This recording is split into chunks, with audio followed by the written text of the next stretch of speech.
It's Friday, April 17th. My name's Juan Brown. You're watching the Blanco Lirio channel, and it's time to get back to work. But before we can begin to figure out how to get back to work, I want to share with you a very personal story of a COVID-19 survivor.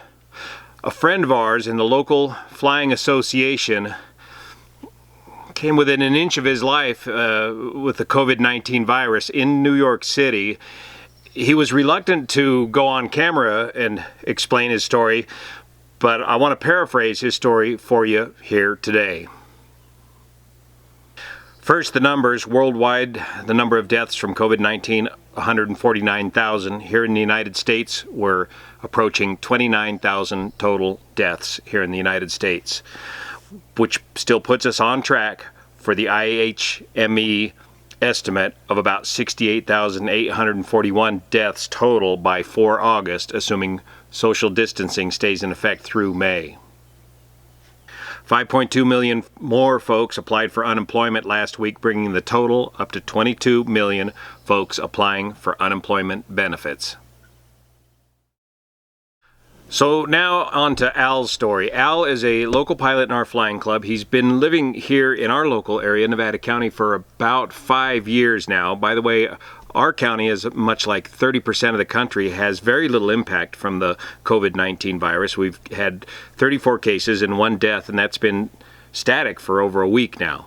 So this virus is affecting different parts of the country differently, and so we've got to come back to work and respond geographically in the same fashion, only backwards. And Al owns a small airplane here at our airport. Al is a 75-year-old retired, very successful lawyer, banking lawyer from the New York City area, and retired out here to Nevada County some 5 years ago, but goes back to New York City frequently and keeps an apartment in New York City. So Al and his wife leave Nevada County on the 1st of February and get into New York City to immediately do the social thing in New York, take in several concerts, go to Carnegie Hall, the Met, the museums. And the first indication of a problem is Al's wife passes out going to the bathroom one evening. They rush her to the hospital. She doesn't have a fever, so they do not do testing. This is in about the first half of March, and they send her home to quarantine. Meanwhile, on 19 March, Al comes down with symptoms. Al comes out of the bathroom shaking and has no idea who he is or where he is. His memory is shot. Al's wife calls 911. They rush him to the hospital, and right away they find out that Al has low blood sodium levels, hyponatremia. Latin for low blood sodium levels. Hyponatremia, the lack of sodium, causes your cells to swell, especially affecting your brain cells. As your brain cells swell, that's when you get the confusion and the loss of memory. They test him right away, and they find out that he is COVID-19 positive. So almost right away, Al is put into ICU. This is Mount Sinai Hospital West, a huge hospital, New York City. He's got COVID-19 pneumonia and a bacterial pneumonia, plus this hyponatremia. He ends up on a ventilator almost right away. As opposed to the pictures that you see on the mainstream media where you see folks lined up in a hallway with their feet sticking out, that's not ICU. ICU, as you know, is individual rooms in this hospital, which is a huge hospital. So right away, Al gets on the ventilator. When you get on the ventilator, with this disease, you have a 1 in 5 chance of survival. 80% of the folks, and Al verified this in his case, 80% of the folks that get on a ventilator don't make it. Al is, again, 75 years old, white male, kind of a tall fellow. He shared a room with a 19-year-old young man on a ventilator that did not make it. Al was also one of the first patients to receive hydroxychloroquine treatment, the anti-malarial drug treatment, the controversial treatment, unapproved, cutting through the red tape. Al's convinced that this helped him get through this process. Al is in ICU from 19 March all the way to 25 March. He's basically in a medically induced coma, sedated, with the ventilator on in an effort to recover. By March 25th, doctors believe that he's breathing well enough that they want to go ahead and try to wake him up and remove the ventilator and get him into recovery mode. Al remembers waking up and right away recognizing that there's something stuck in his throat. When you go on the ventilator, you're sedated, you don't know that you're going on the ventilator and until you wake up and that ventilator's still stuck in your throat. So he immediately reaches up and tries to get this ventilator out of his throat. Very, very dangerous, very common, natural reaction. Right away the nurses are there and prevent him from doing that. They're holding his arms down, and that's when the ventilator patient's got to get strapped in. You got to get your arms strapped in so that you cannot and will not remove that ventilator tube. It takes them about 4 or 5 hours to assemble the team to do the ventilator tube extraction.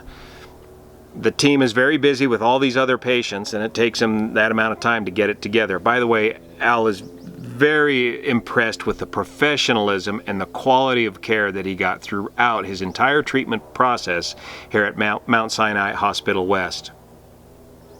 It's the extraction of the ventilation tube that greatly exposes the healthcare workers, because as soon as you get that tube out of you, you start coughing, and you're coughing up huge viral loads into the air around you. So throughout the entire process, all of the healthcare workers are wearing all the appropriate PPE, as far as Al could tell, and that's a full layer of gowns and gloves, 2 pairs of gloves, plus your goggles, plus a kind of a lightweight welder's mask, and it's that lightweight welder's mask that is used as a shield that prevents them from hopefully receiving any of the viral load as you're coughing, as this tube is getting extracted from you, or any time that they're taking care of you.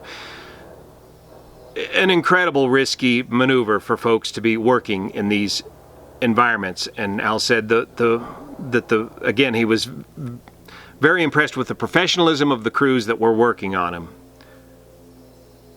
and the selfless devotion that they were demonstrating in so doing.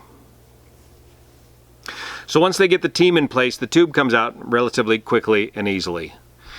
And within a day, Al is moved out of the ICU into another room and is up walking carefully, trying to regain his balance just enough to where he can go to the bathroom on his own. That's about 25 March, or 26 March, correction. So he's been out from 19 March to 25 March, 6 days. The basic process with the PPE equipment that Al noticed was that when the nurses go to leave the room, they wipe down that lightweight welder's shield type mask. They remove the outer layer of gloves, dispose of them in the room, and remove the outer layer of garment and dispose of that in the room. So there's 2 layers, at least 2 layers of garments that they're wearing. 2 layers of gloves, and it looks like 2 layers of PPE over their face. Those outer layers get removed in the room before they leave the room and disposed of properly, and then on to the next patient. Regarding the hydroxychloroquine treatment, again, Al thinks that helped tremendously in his case, and the doctors that he spoke to said this drug does not work for everybody.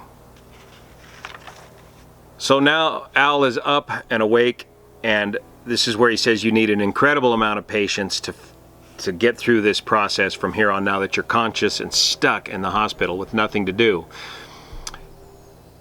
Al was able to call his wife and have her bring his iPad, his telephone, his technology, his laptop into his room.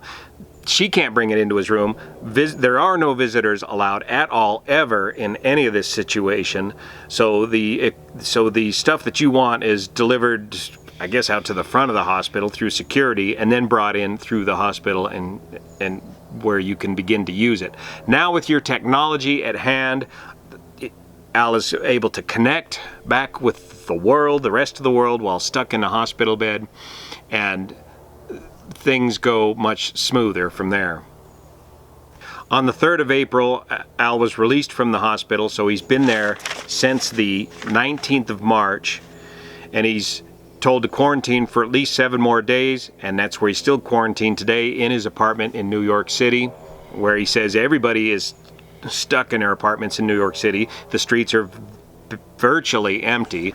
They have been able to get up and get out and get some food and groceries, but right back to the apartment. It's going to take him well over a month to recover from this. The doctors say in cases like Al's, complete recovery is, you will recover completely eventually, but it will take at least a month to regain all your strength.